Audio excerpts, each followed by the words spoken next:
사랑합니다. 축복합니다. 날씨가 아주 무더운데 또 이렇게 무더운 가운데 또 우리를 지켜주시고 또 이렇게 예배할 수 있게 하신 하나님을 찬양합니다.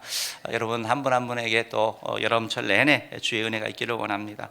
우리가 신앙이 성장하기를 이렇게 원합니다. 신앙 성장을 측정할 수 있는 이런 기준들 이렇게 제시할 수 있는데 여러 가지가 있겠지만 오늘 하나 소개하는 것은 하나님, 성경, 교회라는 것입니다.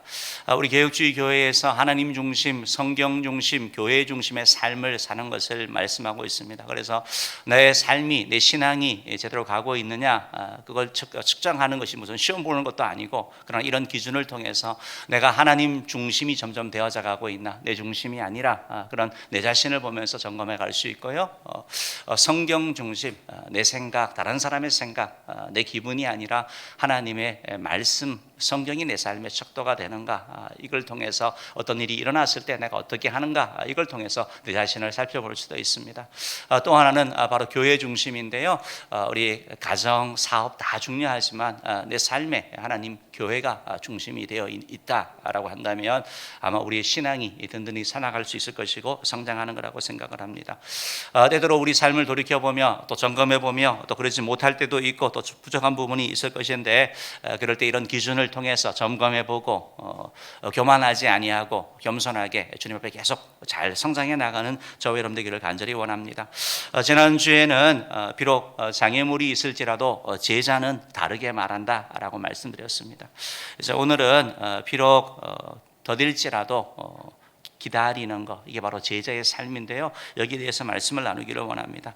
오늘날 우리는 속도의 시대에 살고 있습니다. 이제 4G가 아니고 3G에서 4G에서 이제 5G 시대가 되었습니다. 5G가 뭔지 잘 모르지만 찾아봤더니 엄청 빨라지는 거래요. 그래서 4G보다 20배가 빠르다고 합니다.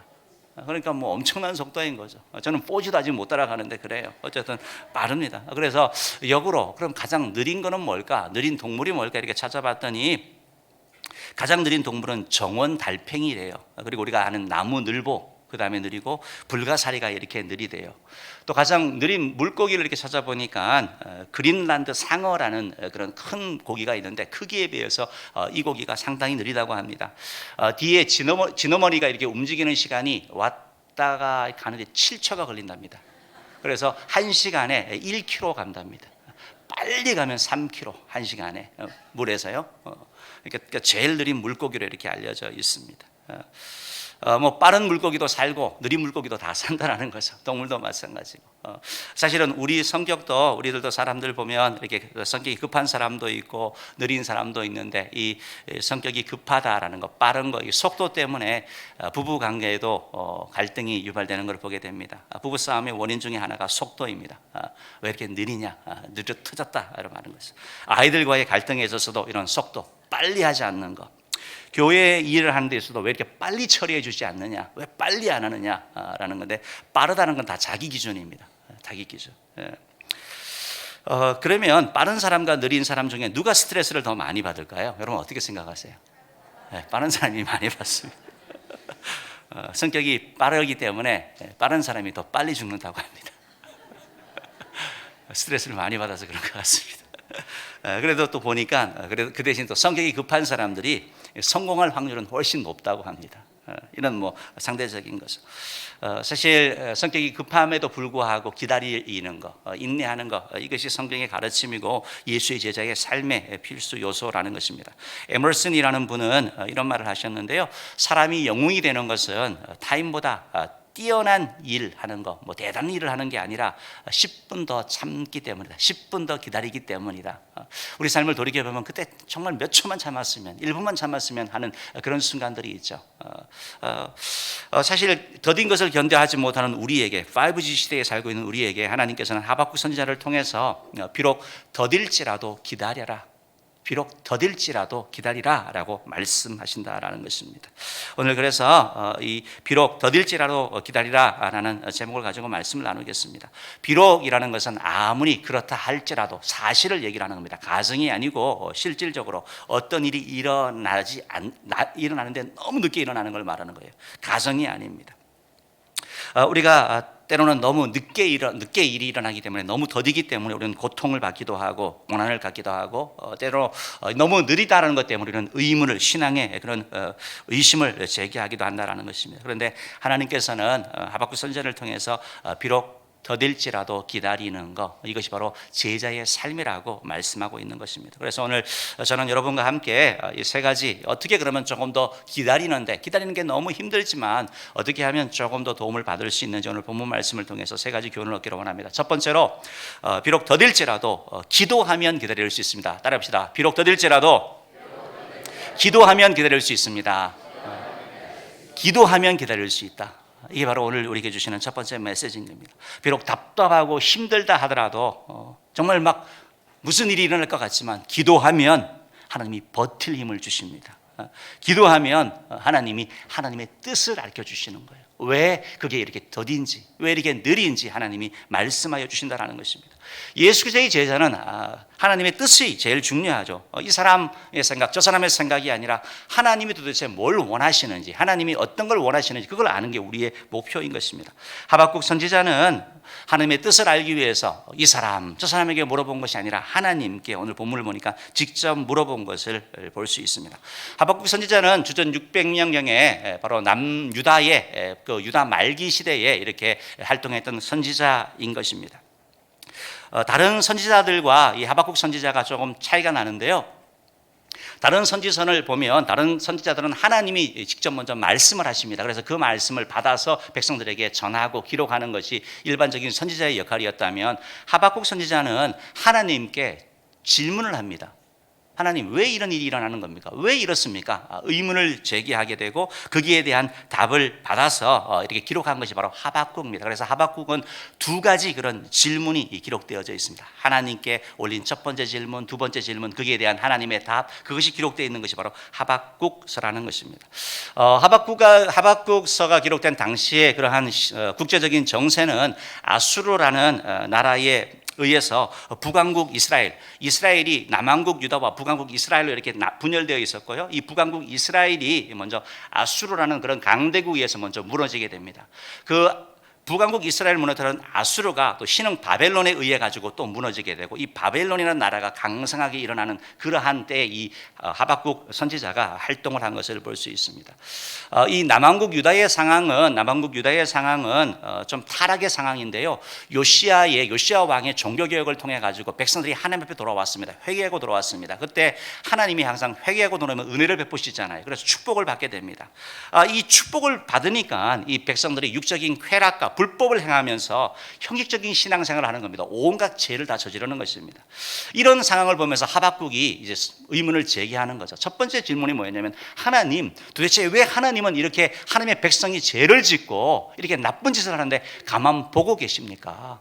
죄인이 벌을 받아야 되는 거 아닙니까? 라고 의문을 제기하는 겁니다. 여기에 대해서 하나님이 답을 합니다. 죄를 계속 짓는 이 남왕국은 하나님이 징계를 하실 것이고 그리고 그 징계를 하는 도구가 바로 바벨론이라는 나라를 사용할 거야 라고 말씀하시는 것입니다. 이 답을 듣자 이 하박국 선지자는 더 이렇게 의문이 생기는 겁니다. 더 이제 좀 신앙적인 그런 고민이 생기는 겁니다. 왜냐하면 하나님, 우리 남왕국 유다는 하나님의 백성 아닙니까? 우리가 아무리 잘못했다 하더라도 어떻게 하나님의 백성이 아닌 우리보다 더 나쁜 바벨론을 통해 가지고 우리를 징벌할 수 있습니까? 라고 이렇게 의문을 제기하는 것입니다.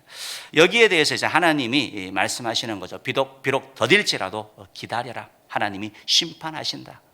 남왕국 유다를 먼저 심판하시고 그리고 그들을 도구로 쓴 바벨론, 그들도 그들 죄악 때문에 심판을 받을 것이고 그리고 남왕국 유다는 회복될 것이다 라는 이런 말씀을 하는 것을 볼 수 있습니다. 사랑하는 성도 여러분, 우리도 신앙생활을 하면서 이런저런 의문이 일어날 때가 있습니다. 하나님의 공의, 하나님의 거룩함, 그런데 하나님 왜 하필이면 나입니까? 하나님 저렇게 열심히 주를 섬기는 자는 고난을 당하고 왜 저런 엉터리는 잘 되는 겁니까?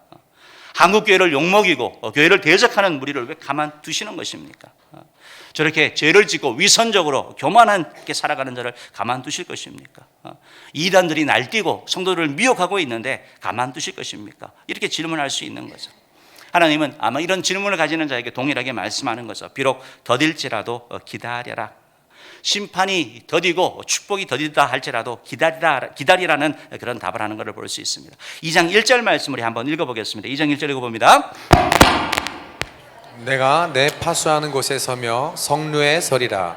그가 내게 무엇이라 말씀하실지 기다리고 바라보며 나의 질문에 대하여 어떻게 대답하실지 보리라 하였더니, 내가는 하박국 선지자를 얘기를 합니다. 하박국 선지자가 이제 얘기하는 거죠. 내 파수하는 곳에 서서 성루에 설 것이다. 그가 하나님이 내게 뭐라 말씀하시는지 내가 기다리겠다. 하나님의 말씀을 듣겠다라고 얘기하고 있는 것을 볼 수 있습니다.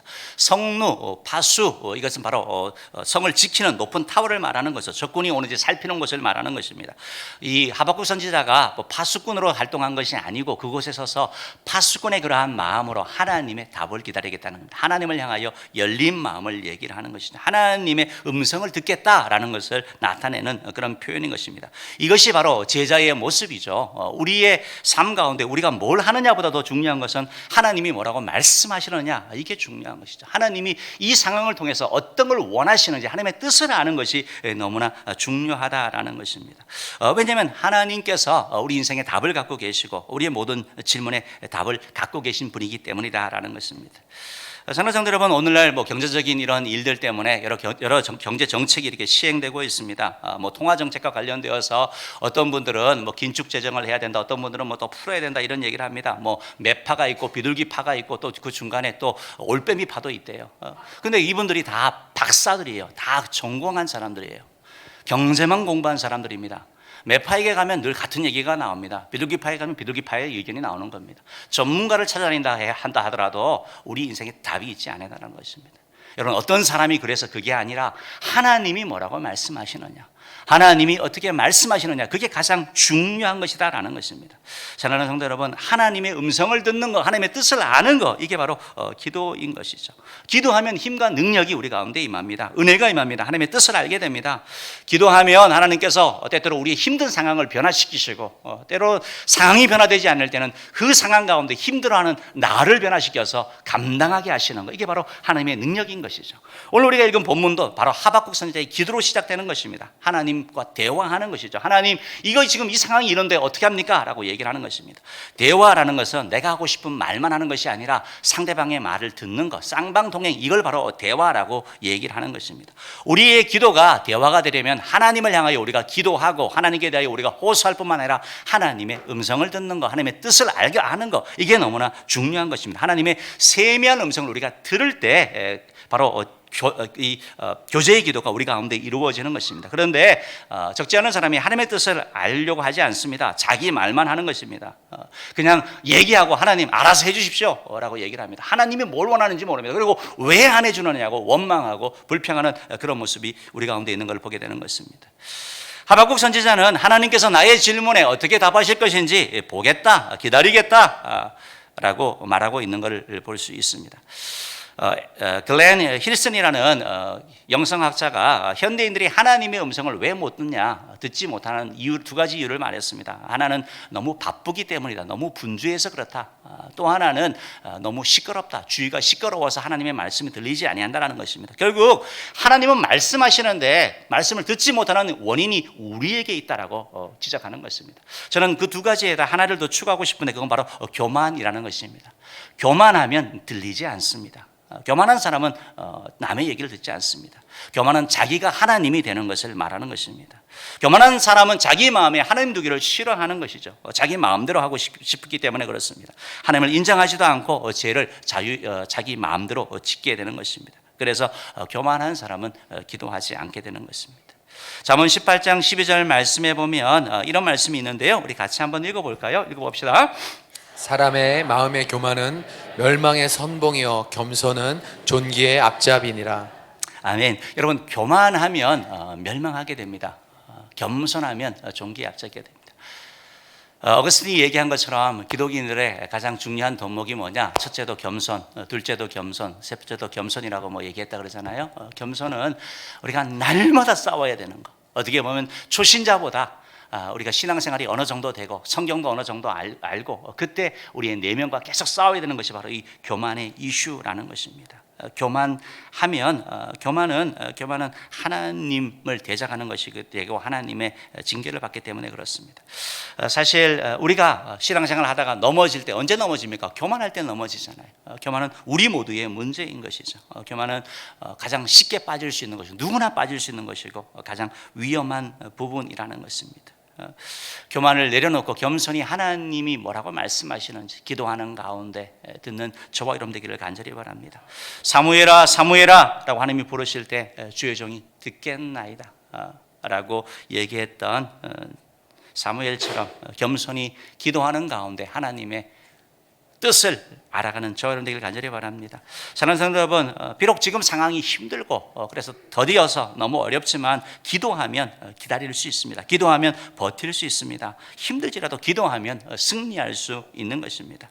바라기는 여러분들이 예배 일반적인 기도 시간 많이 활용하시고 또 예배 마치고 우리 예배 끝 2부 예배 마치고 나가면 너무 혼잡스럽잖아요. 예배 마치고 막 1등으로 나가시더라도 어차피 기다려야 되고 너무 힘드니까 바로 가지 마시고 예배 마치고 가능하신 분들은 한 몇 분 정도라도 이렇게 하나님 앞에 기도하시고 그러면서 오늘 들은 말씀 또 내가 한 기도 제목 찬양 이 전체를 돌아보면서 하나님 이번 한 주 어떻게 살아갈까요? 하나님이 하시는 말씀이 뭡니까? 이렇게 조금 하나님 앞에 귀를 기울이는 그런 저 여러분들 길을 간절히 바랍니다. 두 번째로 비록 더딘다 할지라도 말씀을 가까이 하면 우리가 기다릴 수 있습니다. 따라합시다. 비록 더딜지라도 말씀을 가까이 하면 기다릴 수 있습니다. 옆에 분에게 한번 인사합니다. 말씀을 가까이 합시다. 말씀을 들으면 우리가 기다릴 수 있습니다. 하나님의 말씀인 성경을 읽고 들어야 하는 것입니다. 세상 사람들의 소리가 계속해서 들립니다. 여러분 일주일에 예배를 얼마나 드리는지 모르겠어요. 그러나 우리 스마트폰이나 TV나 온갖 것들이 얼마나 많은 소리가 들어옵니까? 그 소리 가운데 우리가 우리 자신을 지켜나가려면 세상의 그 유혹 소리 가운데 우리가 지켜나가려면 말씀을 가까이 하는 수밖에 없다라는 것입니다. 하박국 선지자에게 하나님의 음성이 도착했습니다. 하나님의 대답이 도착했습니다. 기도하는 그에게 하나님이 말씀하신 것입니다. 하박국에게 응답하신 하나님께서 그 하나님은 지금도 살아계신 분인 줄 믿습니다. 어제나 오늘의 영원토록 동일하신 주님께서 오늘도 하나님의 음성을 듣기를 원하는 하나님의 뜻을 알기 원하는 저와 여러분에게 말씀해 주시기를 소원합니다. 2절 말씀 한번 읽어보겠습니다. 2절 말씀 읽어봅니다. 여호와께서 내게 대답하여 이르시되 너는 이 묵시를 기록하여 판에 명백히 새기되 달려가면서도 읽을 수 있게 하라. 여호와께서 하나님께서 하박국에게 말씀하셨습니다. 너는 이 묵시 성경이죠. 하나님이 전해주는 말씀 이것이 하박국서가 되는 거고 성경 말씀을 말하는 겁니다. 이것을 기록해서 판에 명백히 새겨라. 판에 명백히 새겨라. 판에 명백히 새기라는 것은 지워지지 않게 하라는 거거든요. 이 말은 무슨 말이냐면 하나님의 말씀이 이 묵시가 이 하나님의 말씀이 예언의 말씀이 반드시 이루어진다라는 말이 함축되어 있는 겁니다. 그렇기 때문에 이것을 새겨가지고 달려가면서도 읽을 수 있게 해라. 달려가면서 읽을 수 있게 하라는 것을 또 한 번역을 보면 읽으면서도 달려갈 수 있게, 달리면서도 읽을 수 있게. 그래서 말씀을 가까이 하게 해라라고 사람들이 다 보게 하라라고 말씀하는 것을 볼 수 있는 것입니다. 사랑하는 성도 여러분, 하나님께서 우리에게 하나님의 뜻을 말씀해 주실 때 난해한 말, 그 말씀을 받았는데 그 말이 무슨 말인지 모르고 그런 헷갈리는 말씀으로 얘기하지 않는다는 것입니다. 왜냐하면 기독교는 사색의 종교가 아니라 기독교는 실천의 종교입니다. 행하는 종교입니다. 말씀을 듣고 우리가 행하는 것이지 말씀을 연구하는 그 자체가 목적이 아니라는 것입니다. 하나님의 뜻은 명확하죠. 하나님의 응답은 쉬운 거, 누구나 이해할 수 있는 그런 말로 우리 가운데 오는 것입니다. 하나님은 우리 모두가 예수 그리스도를 닮아가는 제자가 되기를 원하시는 것이죠. 하나님의 영광을 드리는 사람이 되기를 원하는 겁니다. 제자가 되기를 원하기 때문에 계속해서 우리 삶 가운데 변화를 원하시는 것이죠. 우리의 말이 변하고 우리의 생각이 변하고 우리의 태도가 계속해서 바뀌기를 원하는 것입니다. 신앙생활이 오래된다 할지라도 계속해서 우리가 변화해져 가는 것, 그게 바로 주님이 우리 가운데 원하시는 것입니다. 예수님의 제자이기 때문에 사랑하라고 말씀합니다. 용서하라고 말씀합니다. 증인이 되라고 말씀합니다. 예배자가 되라고 말씀합니다. 선한 영향을 행사하라고 말씀하는 겁니다. 정직해라, 성실해라, 부지런해라, 사랑 하는 사람이 되라. 기도의 사람이 되라라고 말씀하시는 것입니다. 하나님의 말씀은 여러분 어렵지 않습니다. 그래서 하나님의 말씀을 우리 실천의 말씀으로 받아들이고 하나씩 실천해 나갈 때 우리 삶의 변화가 있을 줄 믿습니다. 오늘 말씀 가운데 달려가면서 읽을 수 있게 하라는 이 말씀처럼 말씀을 가까이 하는 것, 말씀을 소유하는 것, 이게 너무나 중요한 거죠. 고난 당하다 보면, 하나님의 응답이 느리다 보면, 더디다 보면 우리는 의심하게 됩니다. 흔들리게 됩니다. 유혹받게 됩니다. 그때 하나님의 말씀을 가까이 하게 되면 우리를 지켜나가게 되는 것입니다. 디모데후서 3장 16절 17절 말씀 같이 한번 읽어볼까요? 읽어보겠습니다. 시작. 모든 성경은 하나님의 감동으로 된 것으로 교훈과 책망과 바르게 함과 의로 교육하기에 유익하니 이는 하나님의 사람으로 온전하게 하며 모든 선한 일을 행할 능력을 갖추게 하려 함이라. 아멘. 왜 우리가 하나님의 말씀을 가까이 해야 됩니까? 왜 하나님의 말씀을 읽고 왜 우리 하나님의 말씀을 들어야 됩니까? 왜냐하면 성경은 하나님의 말씀이기 때문에 그런 것이죠. 그 말씀은 교훈과 책망과 바르게 함과 의로 교육하기에 유익한 우리를 변화시키는 능력의 말씀이기 때문에 그렇다는 것입니다. 하나님의 말씀을 가까이 하면 사람이 바뀌는 거예요. 생각이 바뀌는 거예요. 포기하던 사람이 포기하지 않게 되는 겁니다. 왜? 그것이 바로 말씀의 능력이기 때문에 그렇습니다. 그래서 비록 더딜지라도 말씀을 가까이 하면 우리가 견딜 수 있는 것입니다. 고난 중에 하나님의 약속의 말씀을 받으면 우리는 버텨나갈 수 있는 것입니다. 하나님의 말씀이 들어오지 않으면 다른 사람의 말, 여러 가지 오만 가지 생각이 다 일어나게 됩니다. 그렇기 때문에 우리 사랑하는 성도 여러분, 하나님의 말씀이 여러분 삶 가운데 들리기를 주님으로 축원합니다. 시편 40편 1절 말씀 한번 읽어볼까요? 한번 읽어봅시다. 시작. 내가 여호와를 기다리고 기다렸더니 귀를 기울이시사 나의 부르짖음을 들으셨도다. 기다리고 기다리면 하나님이 응답하시는 것입니다. 내 기도 왜 이렇게 응답 안 하셔? 기도 그만할까? 하는데 이 말씀이 여러분 가운데 들린다고 생각해 보십시오. 그러면 우리는 기도 자리에 계속해서 나아갈 수 있다는 것입니다. 하나님의 말씀은 계속해서 우리를 채찍질하면서 주님의 은혜의 자리로 하나님께 나아가게 한다라는 것입니다. 전혀 상황이 변하지 않는 답답한 가운데서도 우리는 인내할 수 있습니다. 말씀이 우리 가운데 있으면 우리는 내 생각과 내 감정, 나의 조급함을 포기할 수 있습니다. 말씀이 성취될 때까지 우리는 기다릴 수 있는 것입니다. 사랑하는 성도 여러분, 여름철 시원한 그런 에어컨 밑에서 말씀을 이렇게 읽고 묵상하는 그런 피서는 어떠세요? 그동안 너무 바쁘셔서 직장 일 때문에 너무 분주해서 말씀을 소홀했다면 이번 여름철에 어떤 휴가 기간이 됐던 어떤 시간을 좀 내서 하나님의 말씀을 가까이 하는 그런 저 여러분 되기를 주님으로 축원합니다. 세 번째, 비록 더딜지라도 믿음으로 살면 우리가 기다릴 수 있습니다. 따라합시다. 비록 더딜지라도 믿음으로 살면 기다릴 수 있습니다. 어떻게 기다릴 수 있습니까? 기도할 때 기다릴 수 있어요. 어떻게 기다릴 수 있어요? 말씀이 우리 가운데 있으면 말씀 붙잡고 우리가 승리하게 되는 거 아닙니까? 어떻게 우리가 기다릴 수 있어요?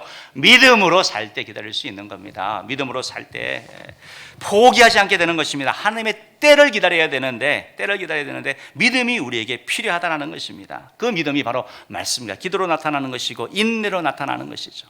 하나님의 응답을 기다리는 사람에게 정말 중요한 것이 바로 기다리는 것이죠. 우리 2장 3절 말씀 같이 한번 읽어보겠습니다. 2장 3절 읽어봅니다. 시작. 이 묵시는 정한 때가 있나니 그 종말이 속히 이르겠고 결코 거짓되지 아니하리라. 비록 더딜지라도 기다리라. 지체되지 않고 반드시 응하리라. 아멘. 아멘. 한번 따라합시다. 비록 더딜지라도 기다리라. 지체되지 않고 반드시 응하리라. 다시 한번 옆에 사람이 합시다. 비록 더딜지라도 기다리라. 반드시 응하리라. 이게 바로 선지자 하박국에게 하나님이 주신 말씀입니다. 그런데 이 말씀만 하면 좋겠는데 앞에 뭐라고 말씀해요? 이 묵시는 뭐가 있대요? 정한 때가 있대요. 정한 때. 우리 같으면 당장 해주면 좋겠는데 정한 때가 뭐예요? 하나님의 시간이 있다라고 말씀하고 있는 것입니다. 말씀이 성취되는 그런 때가 있다는 겁니다. 하나님께서 바벨론을 심판하실 것이고 유다 백성을 포로에서 회복하실 것인데 그 즉시가 아니라 하나님의 때에 하신다라는 것입니다. 사랑하는 성도 여러분, 우리가 신앙생활을 하면서도 힘든 게 바로 이거죠. 내가 생각하는 때와 하나님의 때가 다른 것 때문에 우리가 고민하는 거 아닙니까? 나는 지금 당장 원하는데 하나님은 아니라고 말씀하시니까 우리가 힘이 빠지는 거 아닙니까? 내 생각하는 것과 하나님의 생각이 다르기 때문에 우리가 갈등하는 거 아닙니까? 우리는 하나님의 생각과 하나님의 때가 정확하고 그것이 옳다는 것을 알면서도 우리는 자꾸 우리의 때, 우리의 생각을 주장하는 것, 그것은 바로 우리 신앙 생활의 적이고 방해물, 바로 성급함, 조급함이라는 것입니다. 내가 시간을 조정하려고 하는 것이죠. 사랑하는 성도 여러분, 때는 하나님이 정하신다는 것을 믿으시기를 바랍니다. 아니, 받아들이셔야 되는 것입니다. 믿든 안 믿든 상관없어요. 이것은 하나님이 행하시는 것인 것입니다. 이거는 우리가 받아들여야 되는 사실이라는 것입니다. 하나님의 때는 하나님이 행하시는 것이죠. 그래서 우리가 영적으로 이렇게 분별하다, 신앙이 성숙한다는 것은 하나님의 때를 분별할 수 있는 지혜가 있는 것입니다. 전도서 3장 1절 말씀에 보면 때에 대한 말씀을 합니다. 한번 읽어봅시다. 시작.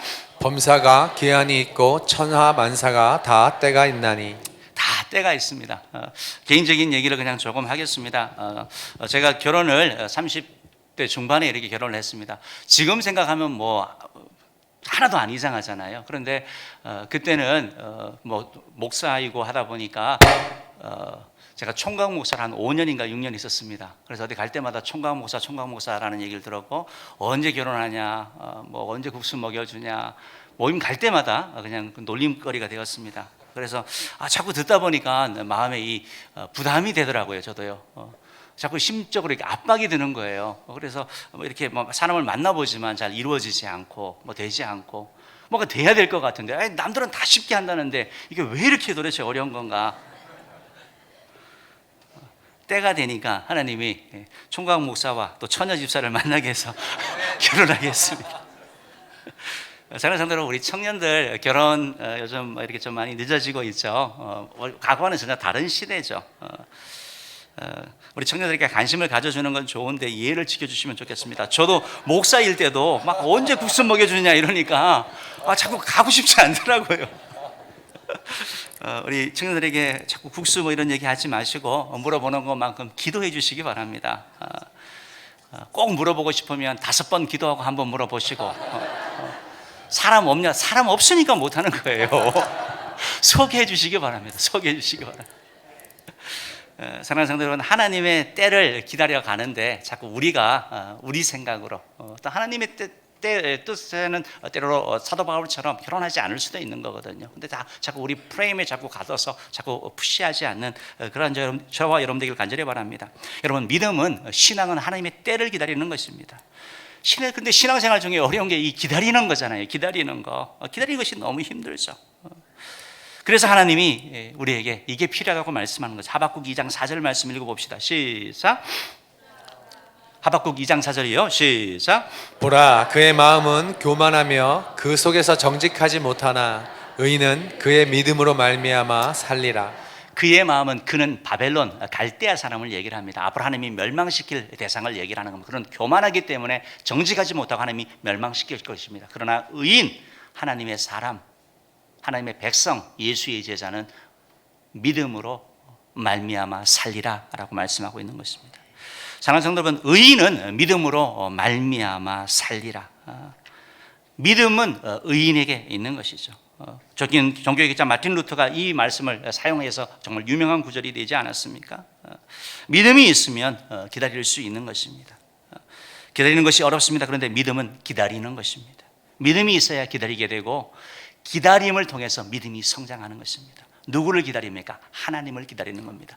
약속하신 그 하나님, 그 이루실 하나님을 바라보고 기다리면서 우리의 믿음이 성장하고 성장해서 예수의 제자가 되는 것입니다. 비록 우리 삶에 많은 어려움과 고통이 있고 아무 일도 이루어지지 않을 것처럼 너무 더디고 힘들지만, 그래서 너무 고통스럽지만, 우리가 하나님의 약속의 말씀을 붙잡을 때 우리는 기다릴 수 있고, 이걸 통하여 우리의 믿음이 성장하는 것입니다. 사랑하는 성도들은 비록 더딜지라도 기다리라, 지체되지 않고 정령 응하리라 주님이 말씀합니다. 이 말씀을 보면 좀 이상해요. 더디다, 비록 더디다, 근데 지체되지 않는다, 두 말이 모순되는 겁니다. 같은 부정어가 두 가지 쓰이는 겁니다. 이게 무슨 말입니까? 더디면 빨리 이루어져야 되는데 비록 더딜지라도 지체되지 않고 속히 응한다라고 말씀하고 있는 겁니다. 이것은 히브리의 그러한 표현법입니다. 무슨 표현이냐면, 비록 더딜지라도 응답이 오지 않는 것은 아니다, 강조해서 반드시 이루어진다라고 말씀하고 있는 겁니다. 이건 하나님께서 내 말을 믿으라라고 말하고 있는 것입니다.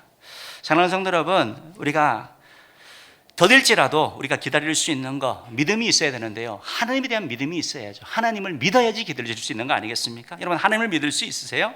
하나님의 약속, 하나님의 말 우리가 믿을 수 있는 겁니까? 성경 말씀 가운데 하나님이 말씀하시고 어기지 않는 말씀이 있습니까? 하나님은 다 지키시는 분 아니시겠습니까? 얼마나 기다려야 됩니까? 사람마다 다르지요. 사람마다 다르죠. 하나님이 정한 때가 있다라고 말씀하는 것입니다. 사랑하는 성도 여러분, 사람들과의 어떤 이런 약속을 할 때 뭐 꼭 해주겠다라고 얘기를 할 때 우리가 그러잖아요. 그 사람이 어떤 사람인가 보고 정말 신실한 사람이고 지금까지 관계를 통해 가지고 한 번도 약속을 어기지 않는 사람이면 우리가 더디더라도 기다리는 거죠. 그리고 그 사람에게 무슨 일이 생겼다라고 생각하고 기다리죠. 그러나 그렇지 않는 사람이면 에이 또 그러네 하고 그냥 가버리잖아요. 우리 하나님은 그런 속임하는 분이 아니라는 겁니다. 믿을 수 있는 분, 진실한 분이라고 성경은 말씀하고 있는 거죠. 자기를 찾는 자에게 상 주시는 이라고 말씀하고 있습니다. 히브리서 11장 6절 말씀 한번 읽어봅시다. 시작. 믿음이 없이는 하나님을 기쁘시게 못하나니 하나님께 나아가는 자는 반드시 그가 계신 것과 또한 그가 자기를 찾는 자들에게 상 주시는 이심을 믿어야 할지니라. 아멘. 따라해봅시다. 상 주시는 이심을 믿어야 할지니라. 누구에게요? 찾는 자에게, 하나님께 나아가는 자에게. 사랑하는 성도 여러분, 이 말씀을 붙잡으시기 바랍니다. 거짓말하지 아니하시고 시건치 아니하시고 성취하시는 하나님, 미쁘신 하나님, 좋으신 하나님, 사랑의 하나님, 우리 아버지, 이 사실을 안다면 비록 더딜지라도 그 가운데 우리는 기다릴 수 있는 것입니다. 사랑하는 성도 여러분, 믿음은 기다리는 것입니다. 진짜 믿음은 기다림을 통해서 형성되는 것입니다. 말씀을 마치겠습니다. 사랑하는 성도 여러분, 서둘러서 일을 망치지 마시기 바랍니다. 구약 인물 보면 아브라함 같은 경우 하나님의 약속을 받고 하나님이 아브라함의 태에서 생명을 주신다라고 말씀하셨는데 그는 기다리다가 결국 하갈을 통해서 생명을 얻죠. 이스마엘이죠. 이삭과 이스마엘의 그 전쟁은 지금까지 계속 중동 전쟁의 그런 씨앗이 되고 있는 걸 보게 되는 것입니다. 사랑하는 성도 여러분, 우리 삶의 가정의 문제, 또 직장의 문제, 또 금전적인 어떤 그런 문제가 있다 할지라도 서둘러서 망치지 않는 저 여러분에게 간절히 바랍니다. 오늘 하박국 선지자의 말씀을 기억합시다. 비록 더딜지라도 기다리라. 지체되지 않고 정령 응하리라. 변치 않는 하나님의 약속의 말씀인 것입니다. 우리 삶 가운데 기도의 응답이 더디고 또 결혼이 더디고 또 취업이 더디고 변화가 더디고 영적인 성장이 좀 더디고 하나님의 축복이 더디게 온다 할지라도 예수 그리스도의 재림이 더디다 할지라도 기다릴 때 이루어질 줄 믿습니다.